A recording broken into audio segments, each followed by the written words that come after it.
The sun beat down on the white concrete deck, baking the air in waves of chlorine and sunblock.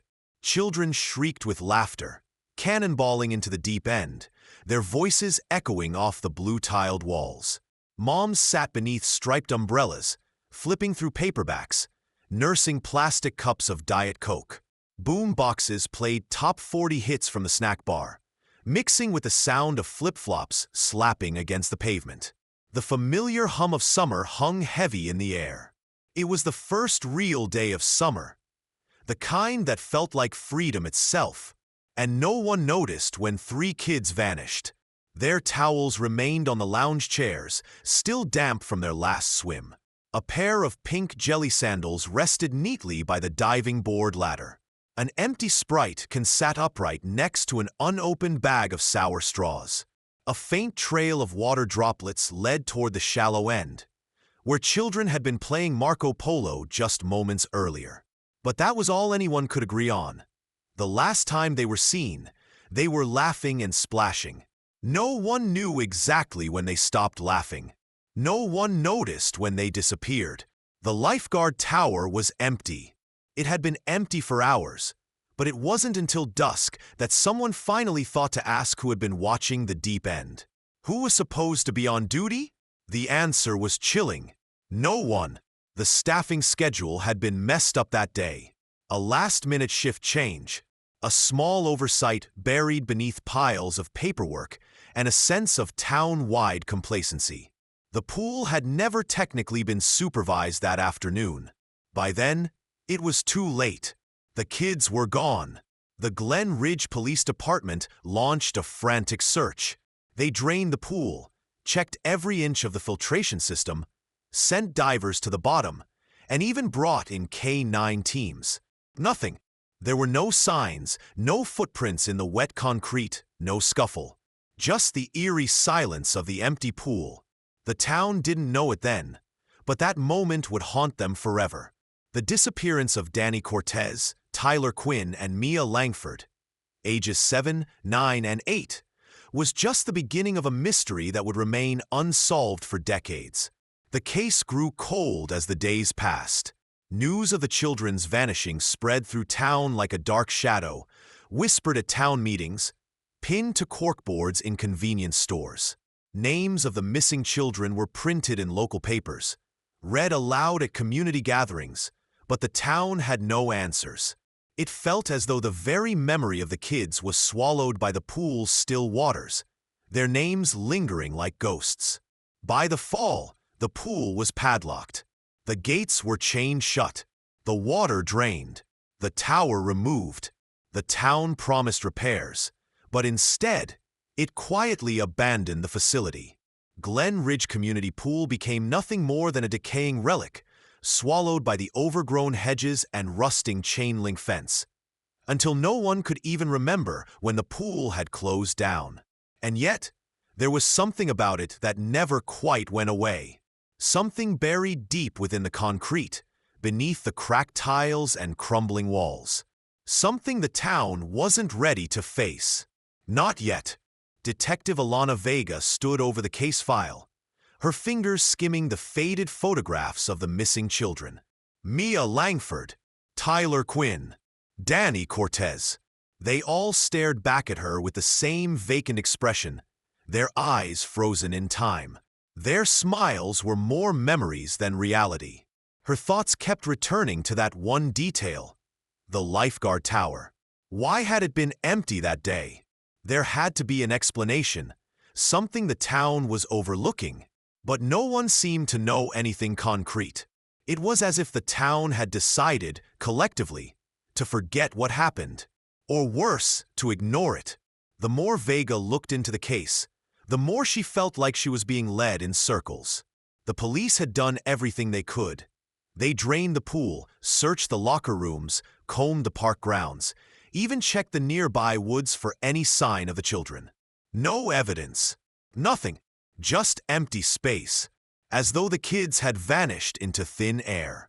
Vega couldn't shake the nagging feeling that there was something they weren't seeing, something that had been buried, forgotten, or deliberately concealed.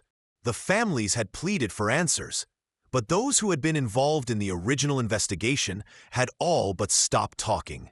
Some had left town. Others had moved on. It was as if the town itself had buried the memory of the children's disappearance as deeply as it had abandoned the pool. Vega's mind raced as she read through the old files. The case was quickly growing cold, and she could sense the weight of the unsolved mystery pressing on her. She picked up the phone and dialed the number for the FBI's Cold Case Division. FBI Cold Cases, Agent Hudson speaking. A gruff voice answered. Agent Hudson, this is Detective Vega from Glen Ridge Police Department. I need your help with a case. 3 children disappeared from the Glen Ridge Pool in 1997. The case went cold almost immediately, and we've got nothing but dead ends. I'm starting to think there's something deeper going on here. Hudson was silent for a moment. We'll take a look at it, he said finally. Send us everything you have, and we'll go through it. A week later, Vega found herself in a small conference room at the FBI's headquarters in Chicago, across from 2 of their best agents, Jackson Green and Sandra Lopez. Both were in their early 40s, their faces serious, hardened by years of working cold cases. The room was sterile, its white walls reflecting the tension in the air. I know it's a long shot, but this case has never sat right with me, Vega began, laying out the files in front of them. The kids just disappeared. No sign of a struggle, no witnesses. It's almost like they were taken, but nobody saw anything. Green glanced at the file. You said there was no lifeguard on duty that day? Vega nodded. That's right. The staff schedules show a last-minute change, and the lifeguard who was supposed to be there didn't show up. No one caught that until later. It wasn't until someone finally asked, "Who's watching the pool?" that they realized no one had been keeping an eye on the kids. The lifeguard tower had been empty all afternoon. Lopez flipped through the photos. It's strange. With so many people there that day, no one noticed anything unusual. That's the thing, Vega replied. Several people claimed to have seen the kids playing, but the stories didn't line up. One person said they were near the locker rooms. Another said they were playing Marco Polo in the shallow end, but nothing concrete. And the cameras were broken. No surveillance footage. No logs showing who checked in or out. Green frowned. It sounds like a classic case of oversight, but this doesn't add up. Children don't just vanish into thin air. Vega had been thinking the same thing. There had to be something else. Something hidden beneath the surface. You're right. That's why I called you, Vega said, leaning in. I've been looking at the original pool blueprints, and I noticed something strange. There's a section marked Restricted Access in the filtration room. It wasn't in the original design of the pool. Someone modified the blueprints after the pool was built. I've been trying to figure out why. Lopez raised an eyebrow. Restricted access? So, someone was keeping something hidden. That's what I think, Vega replied. And the town never talked about it. The pool was closed in the late 90s, but no one mentioned any renovations, and no one could explain why that part of the building was off limits. When I started digging, I found an old maintenance log that mentioned something about sealed rooms under the pool. Green sat up straight. Sealed rooms. Exactly, Vega said. I'm starting to think there's something more to this pool than we realized. The kids' disappearance might have been just the tip of the iceberg. There could be something hidden under the pool, something the town doesn't want anyone to find. Green and Lopez exchanged glances. We'll take a look at those blueprints and the logs, Lopez said. If there's something buried beneath the pool, we'll find it. The FBI agents arrived in town the next morning. Vega met them at the pool site. The area had been left to rot. Rusted fences, overgrown bushes, the concrete pool cracked and weathered. The place had been abandoned for nearly a decade, but the memories of that day in 1997 still hung in the air like the scent of stale chlorine. I don't like the look of this place, Green muttered, looking around at the derelict pool. Feels like a graveyard. Vega nodded. That's what everyone keeps saying. It's been haunting this town for years. Nobody talks about it, but I think they all know something's off. There's more to this pool than meets the eye. The three of them made their way to the filtration room, where Vega showed the agents the section of the blueprints that had been marked as restricted access. This part of the pool was added after the original design was completed. I've been trying to find out why, but nobody seems to know who authorized it. The contractors are long gone. The paperwork's gone with them, Vega said, her voice tight with frustration. Green looked around the room, inspecting the pipes and machines. Let's start here. If something's buried, it might be right beneath our feet. For hours they searched the room, moving machinery, inspecting every inch of the floor. Nothing. It wasn't until late afternoon that Vega's flashlight caught something. A faint, uneven edge in the concrete floor. Look at this, Vega called to the agents. There's something here. Green crouched down, tracing the edge with his hand. It was a small, metal hatch, its corners chipped and rusted. He ran his fingers along the surface, then grabbed a crowbar. Let's see what's underneath. The hatch creaked open, revealing a dark, narrow space. A strong odor of mildew and stale air wafted up from the crack. Vega felt a chill run down her spine as she peered into the dark abyss beneath the pool. "This is it," she whispered. "This is what they were hiding." The hatch creaked open under the pressure of the crowbar, revealing a narrow, dark space beneath the pool. A foul odor greeted them, a mixture of mildew, decaying concrete, and something more unsettling, as if the space had been sealed for years, forgotten by time and memory.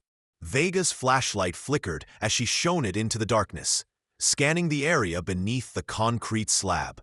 The beam of light revealed pipes, old machinery, and forgotten remnants of the pool's once vibrant life. But it wasn't just the dusty machinery that caught their attention.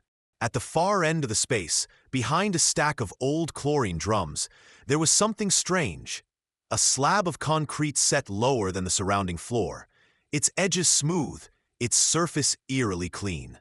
It looked like a part of the pool's foundation that had been deliberately added. And something about it didn't belong.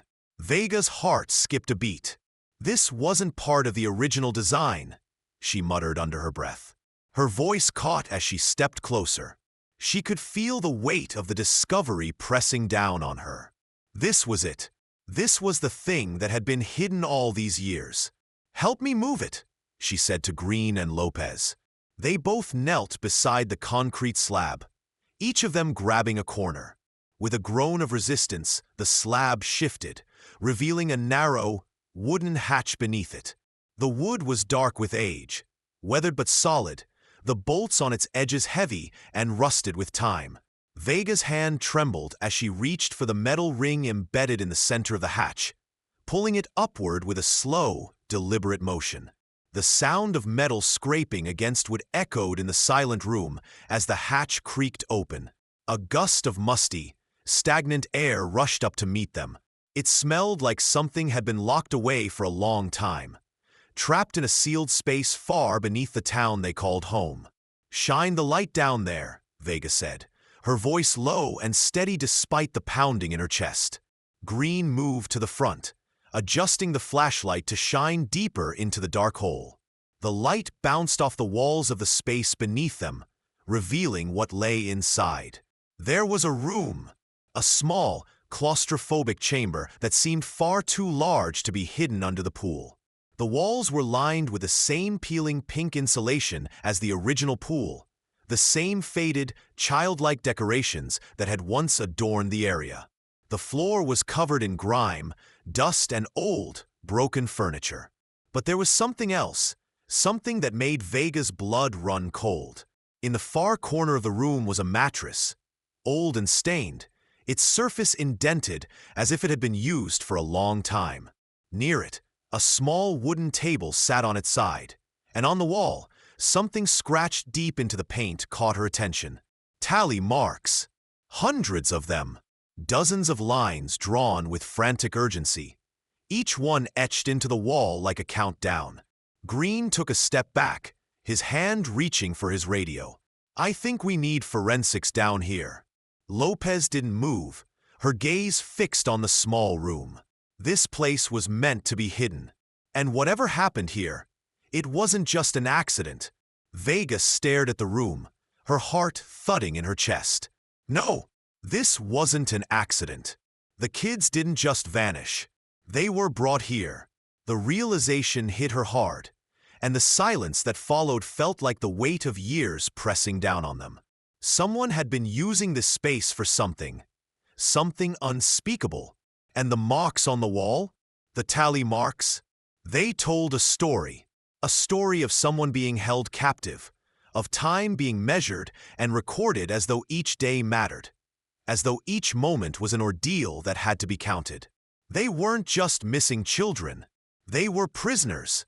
"Get the team," Vega said, her voice shaking with the urgency of the discovery. "This is bigger than we thought." June 22nd, 1997 location. Glen Ridge Police Department. The next few days were a blur of activity. Forensics teams, police officers, and FBI agents flooded the scene beneath the pool. The chamber was meticulously catalogued, with photographs taken from every angle. The tally marks on the wall were counted and measured. Every object, every piece of furniture, every scrap of evidence was collected. But the most chilling discovery came when the team found a series of old boxes, sealed wooden crates marked with names. The names were unmistakable. Danny Cortez, Tyler Quinn, Mia Langford. The boxes contained personal items, clothing, toys, a small plastic watch, still ticking faintly, a collection of photographs, some faded, some new.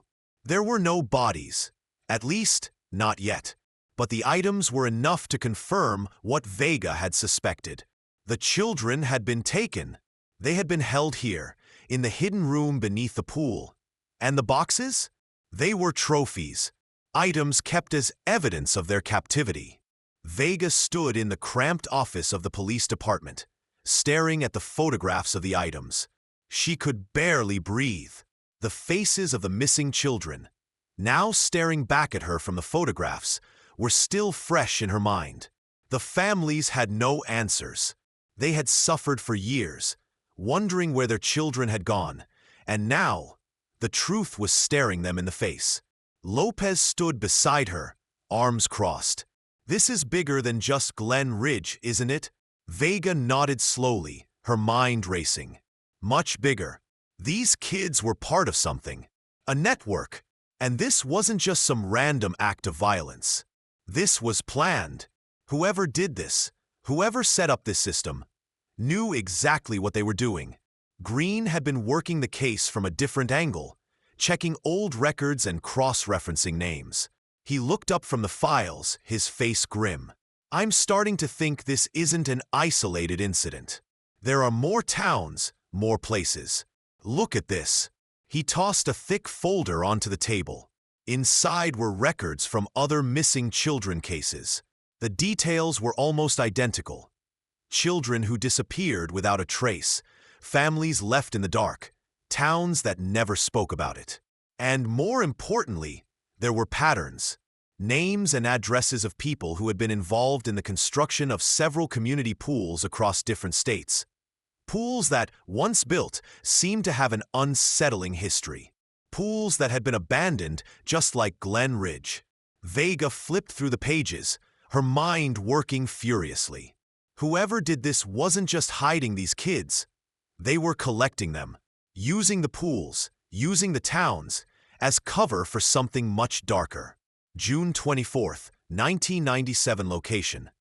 Glen Ridge Historical Records Office. The next lead came from an unexpected source, the town's Historical Records Office. After days of searching through old files, Vega and Lopez found something buried in a dusty box labeled Glen Ridge Community Pool. Construction records, 1979.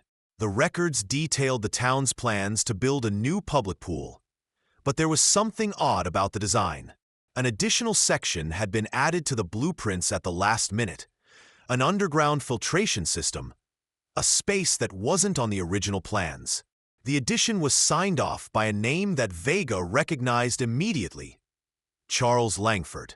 Langford had been a prominent figure in the town, a respected architect and the father of Mia Langford, one of the missing children. Vega's heart skipped a beat as the realization hit her. Langford, he built this place. He was involved in designing the hidden chamber. Lopez's voice was low, as if trying to absorb the weight of the discovery. You're saying Mia's father built the place where his own daughter was kept? Vega nodded slowly. I don't know yet, but I think we're looking at something much bigger than we ever imagined. Langford might be the key to all of this. The phone rang late in the afternoon, the sound piercing the quiet of the investigation room. Detective Vega had spent the last few days poring over the evidence: photographs, documents, and blueprints. The more she learned, the deeper the mystery grew. Langford's involvement was undeniable, but there was more to the story. There were too many threads tied together, too many connections that pointed to something far more sinister than anyone had imagined. Vega, she answered, her voice sharp, tired. Detective, Agent Green's voice came through. We've got a lead on Langford. We tracked him to a house in Michigan. The family hasn't seen him in years, but the records show that he was in constant contact with someone tied to the underground system. We need to talk to his family, see what they know. Vega's pulse quickened.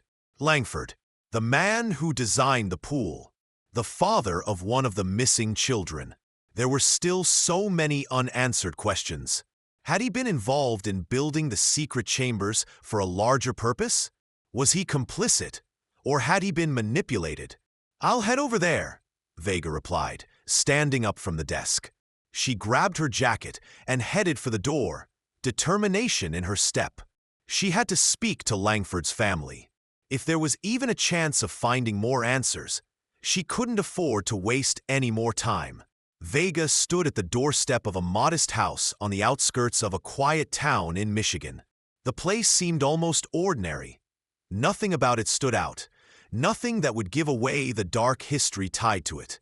The house looked like any other suburban home, its lawn neatly trimmed, a flag fluttering in the breeze. But the mystery surrounding this house wasn't ordinary. It was the home of Charles Langford, the man whose name had come up in connection with every major clue. When the door opened, Vega was greeted by a woman in her late 50s, her face lined with years of worry and age. She wore glasses and a worn cardigan, her eyes betraying a deep sadness, as if she already knew why Vega was here. "You're here about my brother, aren't you?" the woman asked quietly, her voice tinged with exhaustion. Vega nodded. "Yes, ma'am. I'm Detective Alana Vega from the Glen Ridge Police Department. I need to ask you a few questions about your brother, Charles Langford." The woman invited Vega inside. The interior was modest but well-kept, a home that looked lived in. There were pictures on the walls of the family. Holidays, birthdays, happy moments long past. But one picture caught Vega's eye. It was a family portrait from the 1990s. In the background stood Mia Langford, the missing girl. It was taken before her disappearance. "You must be Mia's aunt," Vega said, her voice soft. The woman nodded. "I am. I'm Julia Langford, Charles's sister. I haven't heard from him in years. After Mia disappeared, Charles, he changed. He became distant, erratic even. I don't know what happened, but I know my brother wasn't the man he used to be." Vega looked closely at Julia's face. She seemed to be holding back something, as if there was more to the story than she was willing to tell. "Did your brother ever mention the pool, or the construction of it? Anything unusual about the project?" Julia's face tightened. She glanced away, as if avoiding the question. Charles was always so dedicated to his work. I didn't question him much. He was an architect, after all. But after Mia, after she went missing, I didn't see him the same way. He started acting like he was haunted. He became obsessed with the pool, and I never understood why. Vega's heart sank as she listened. The more Julia spoke, the more it sounded like Charles had been involved in something far more sinister. He wasn't just building a pool. He was building a trap. Do you know if he kept any notes, blueprints, anything that might explain what he was doing? Vega asked.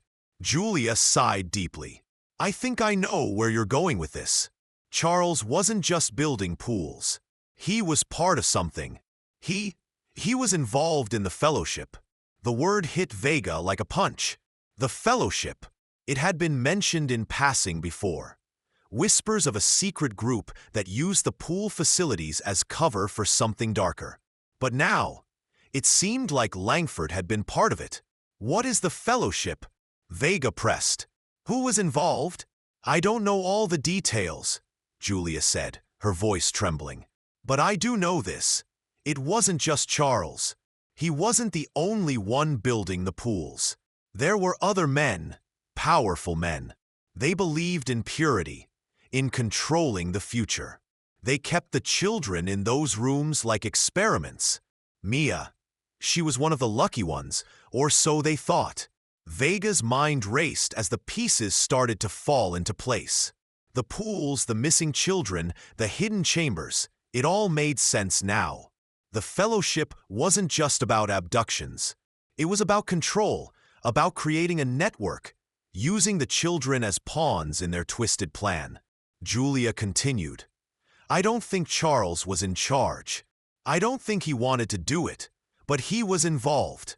The Fellowship had their hands in everything, construction, politics, education, and no one talked. They made sure of that. People who got too close, they vanished. Vega's stomach churned. This wasn't just about the missing children. It was about a system, a network, that had been operating under the town's very nose, hidden behind the facades of respectable institutions. Langford had been a part of something much larger, something that spanned across states and years. Where is Charles now? Vega asked, trying to keep her voice steady. I don't know. After Mia disappeared, he left. Disappeared. I thought he'd come back, but he didn't, Julia said. If you're going after him, be careful. The people he was involved with, they didn't stop with just one town. Vega nodded, her mind already spinning with the implications of what Julia had just told her. She had her next lead, but the road ahead was more dangerous than she had imagined. Back at the station, Vega reviewed the latest developments. The FBI had uncovered records showing a connection between the Fellowship and several other towns, each one marked by the construction of pools and community centers. There were more missing children, more families left in the dark, and more hidden rooms beneath innocent-looking structures. The scope of what they were dealing with was staggering. And then, just when Vega thought she had a grip on the case, something new emerged. One of the crates they had recovered from beneath the pool contained a faded Polaroid photo. It showed a girl, no older than 9, sitting in front of a small bed, the walls behind her covered in tally marks. The photo had been taken in one of the hidden rooms. But it was more than just a picture. It was a message. The writing on the back, scrawled in black marker, read, "The Glen Ridge 3 were just the beginning." Vega swallowed hard. The Fellowship had been watching, and the story wasn't over yet.